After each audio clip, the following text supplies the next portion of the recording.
first climbed this mountain above the fog, I thought to myself, now here is a metaphor worth taking in. You've entered a place of clarity, understanding, peace. While you're here in Acadia, Synthkind welcomes you as long as you welcome us.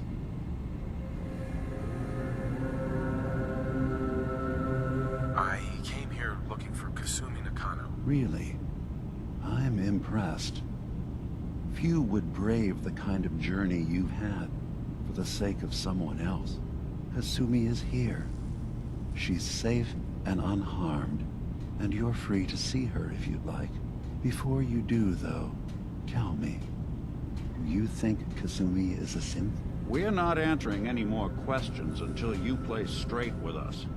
Just who the hell are you, really? There's only one synth with that kind of face and a mind of his own. And I only see him when I look in a mirror. Nick? It can't be you. Don't give me that. What are you trying to pull?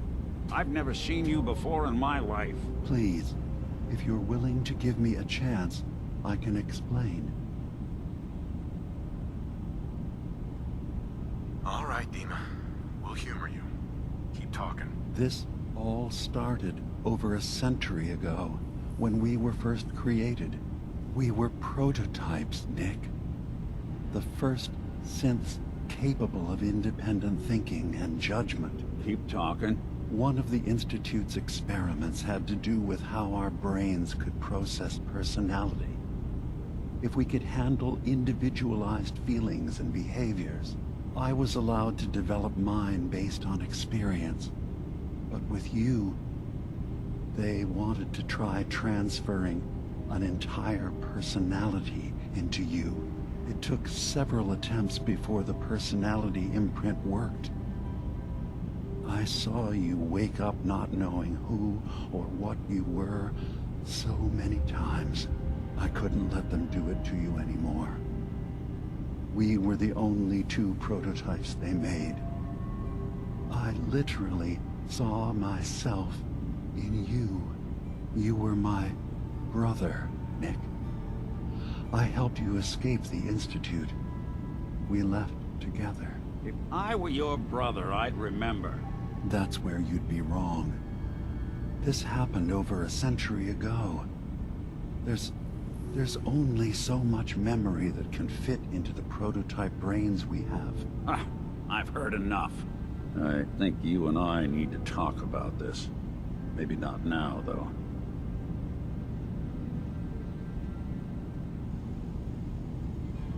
We need to get back to why we're here. Kasumi Nakano. Nick, I don't need you to believe me.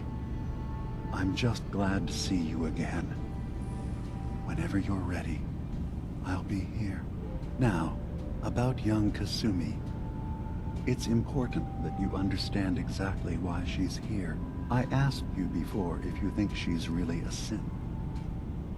If you could indulge me with an answer.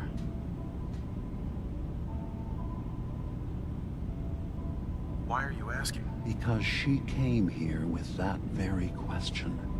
And the answer changes every part of her world. None of us take this transition lightly. She's facing the possibility of her entire life being a lie. That someone stripped her very identity from her and made her into something she isn't. I want you to understand that before you see her. She has a chance here to live as a synth, not hiding, not pretending to be something else. One more question, if you'll indulge me.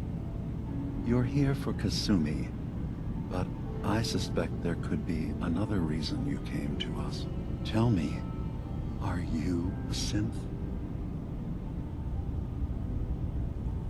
I'm a human being, not a synth. Are you sure?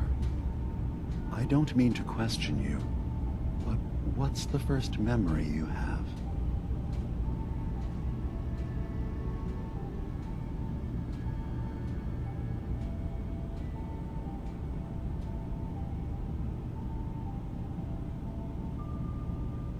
was with my wife. We were getting ready for the day. I had to take care of my boy, Sean. And, well, a lot's happened since then. But no memories before then? No childhood? Your first best friend? Your first kiss? That's usually a sign. Data is easy to migrate, but feelings, that's a hard thing to transfer into another mind. Isn't it funny how a memory can feel like a whole different reality? People, places, even sounds and colors can change. Or someone else has changed them. I won't lie to you. There will always be other explanations. Trauma, disease, the background radiation. They all take their toll on the mind.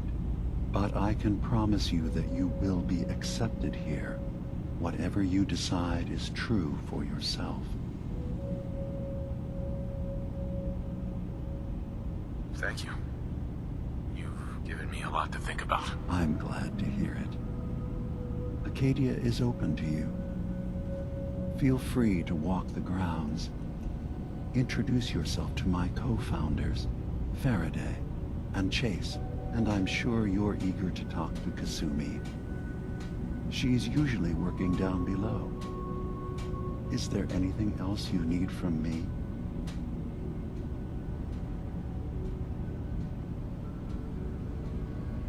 I should get going. Of course.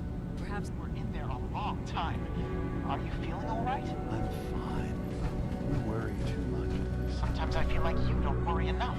You know we blew 3 more relays this week. I'm coming in. You stay right there.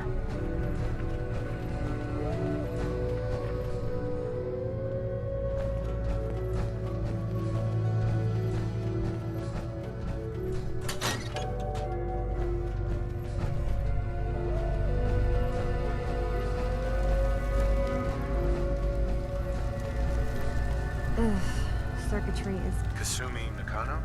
Sorry, I'm right in the middle of something. Your parents sent me. They want you to come home. They did what? You came all this way for me. You left without telling your folks why. You must have known they'd be worried. Look, my mom and dad, I mean, those people that were taking care of me, they wouldn't want me back. Not if they knew the truth.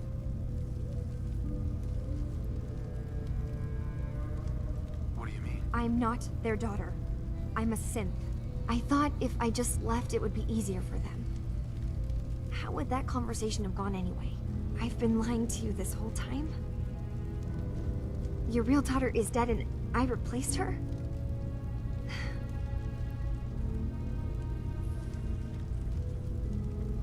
Do you have any proof that you're actually a synth? Little things. Dreams of waking up in a lab. Years I can't remember from when I was a kid. Not to mention how I never quite fit in back at home. I know it must be hard for you. I just want to make sure you're here for the right reasons. Yeah, so I am. I mean, yes. I believe I'm a synth, but there's something wrong here with Acadia. There's more going on than just the refuge. I can't leave until I've gotten to the bottom of it. I've done enough running.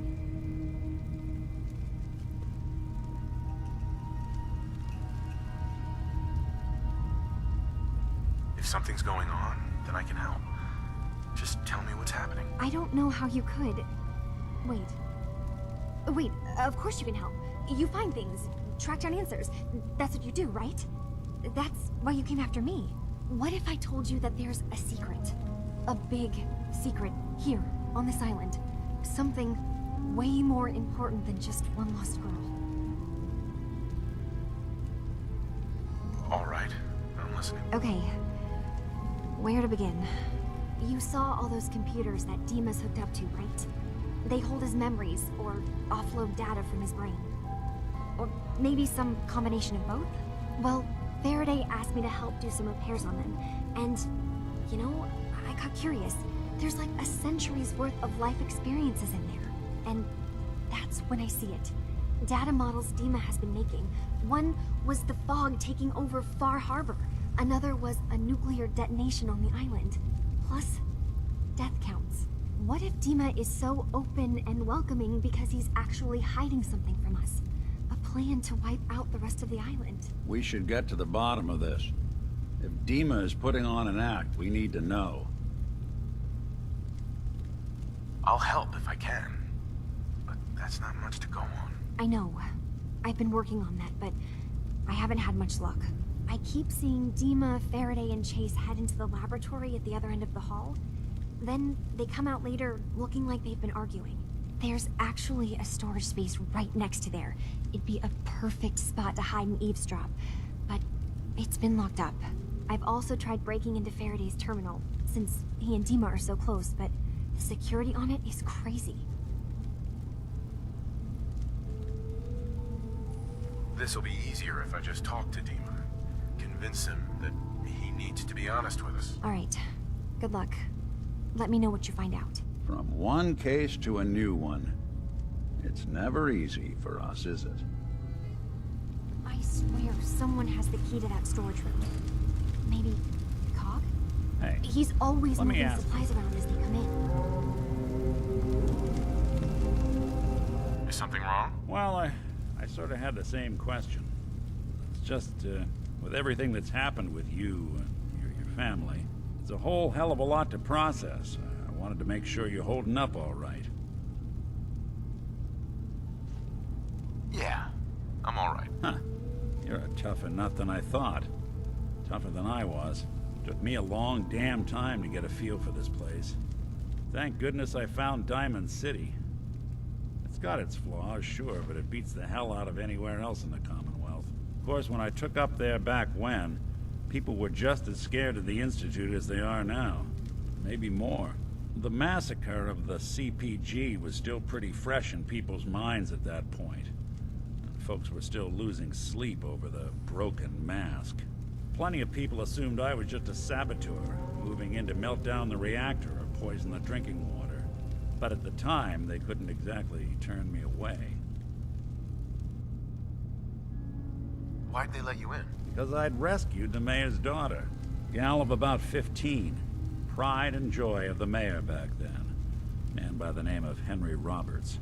The young Miss Roberts decided she'd run off with some caravan hand she'd, known for an evening. Turns out the guy was part of a gang of kidnappers. I didn't even know who I was rescuing, just stumbled on a crying girl and 4 toughs. I took her home and the mayor dubbed me a hero, offered me a place in town. Lots of folks protested, said I was a spy, but he wouldn't have it. Taking up in the city was tricky at first, but I never tried to hide what I was, and people seemed to warm to that.